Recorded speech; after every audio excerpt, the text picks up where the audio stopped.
while in another constituency, there is even no funds to construct a classroom.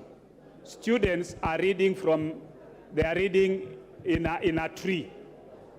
One classroom is even not complete. So these are issues that there is a lot of disparities.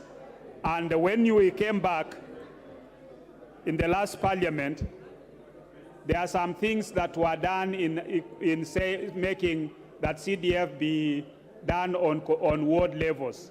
Yet some of the wards have a higher population than, even if you have 6 wards and somebody else has 3 wards, the population numbers within those wards are not the same. And therefore, you find that people end up with disparities in terms of even disbursement of bursaries and other services.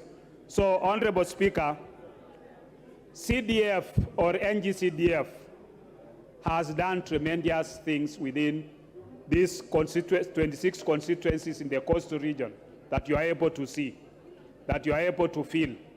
And therefore, I think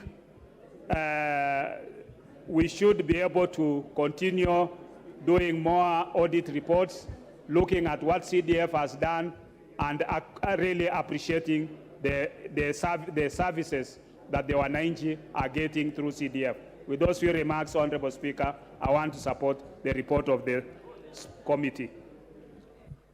Order, honorable members. Order. The chair for the Finance Committee is now in the House. Allow me to interrupt the debate and allow him to table his report and give notice of motion. Honorable Chair.